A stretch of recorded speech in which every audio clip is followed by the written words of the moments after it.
A brilliant career best 100 for Matt Machan ensured that there is all to play for after 3 days of the LV County Championship match between Somerset and Sussex in Taunton, the visitors fighting back magnificently on day 3. Somerset started the penultimate morning looking to earn themselves a big first innings lead. They resumed their first innings on 176 for 4, with James Hildreth and Peter Trigo adding 23 more runs to their overnight partnership, which had already realised 140 runs. So the home team were just 9 behind when they lost their 5th wicket, Trigo having moved from 71 to 81, losing his leg stump to an in-swinger from Ollie Robinson. Lewis Gregory and Michael Bates both fell to Steve McGoffin for ducks in the next over, and Craig Overton should have also gone straight away, a bad miss at mid-off giving him a life. So instead he was able to muscle his side into the lead. He rightly held the pose after sending this ball from Robinson down the ground and over the rope for a 6. Bowlers are discovering that you pitch the ball up to Overton at your peril. He's becoming a very handy batsman to have down the order. Big and strong, he hits a cricket ball hard and cleanly, as these shots prove. He had his side 24 runs to the good when he lost Hildreth at the other end after he had carefully moved from his overnight 63 to 82, Robinson finding his edge, leaving it to Ed Joyce to complete the dismissal at slip. Another brilliant strike from Overton, this time off Steve McGoffin, kept the Somerset innings going, the 6 coming in spite of every fielder bar the keeper being positioned on the boundary. Then Abdur Rahman brought up the 250 for the home team.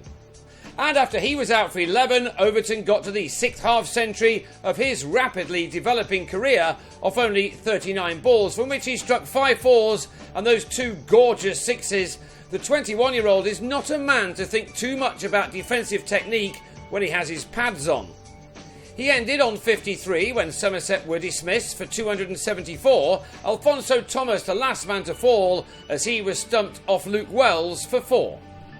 So the home team had a first innings lead of 66. Not bad, but not as many as they would have hoped for at the start of the day. But when Thomas had Wells held in the slips, only 28 of those runs had been knocked off. But it was now time for this game to turn in the visitors' favour as Machan joined Joyce. There had not been a lot of success against a new ball so far in this encounter, but these 2 batsmen did really well, not only to keep their wickets intact, but also in scoring their runs at a pretty good rate, which soon had Sussex back ahead with just the 1 man out.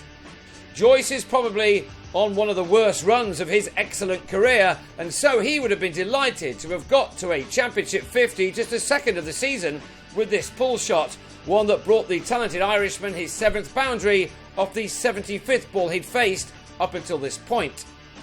Machan started his Championship summer in explosive style. It has rather faded into the background since then, but he was at his best here just when his side needed him to be. Once he gets going, he's a tough man to bring under control, as Somerset's attack were to find out here. His half-century was made off 64 balls and he'd struck 8 boundaries so far.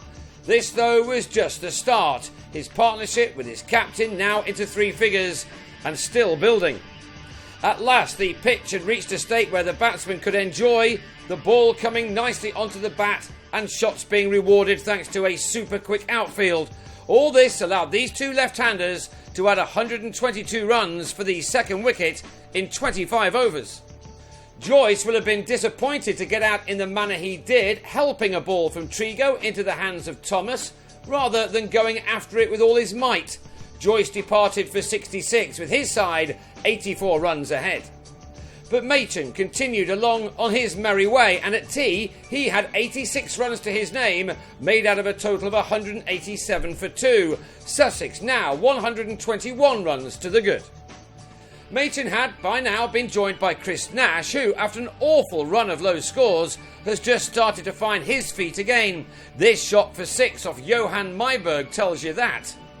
Machan, meanwhile, completed a superb century, just the 4th of his first-class career and his 2nd at this ground, of only 113 deliveries, and innings containing 16 fours. Somerset would have started this day filled with confidence, but it was this knock in particular from the Scottish international which had turned this game around. We thank him for staying in our camera frame to take in the applause for his efforts. Sensing the change in fortunes now, these two batsmen really kicked on towards the end of the day. Nash backing up his 100 in Birmingham last week with a 50 here of 58 balls. He getting to his mark with his fifth four to go with that one maximum. And the rest of the day belonged both to he and his teammate Machan. The pair of them played some cracking shots to start to put their side into a controlling position. Their partnership at least will give their captain the decision to make as to when to declare on the last day, although given the fact that twice scores of more than 400 have been chased down at this ground this year, that decision is not going to be an easy one by any means. By the end of this day, Machan had passed his previous best score of 135, made off 100 balls against Worcestershire earlier on this season. He will go again on the last morning on 137, made out of his side's 311 for 2, which has them 245 runs ahead. Sussex can now have a dash on the last day before setting a target, and that will give Nash a chance to make it 2 tons in a row. He'll resume his knock on 76, made in a partnership of 161 so far with Machan.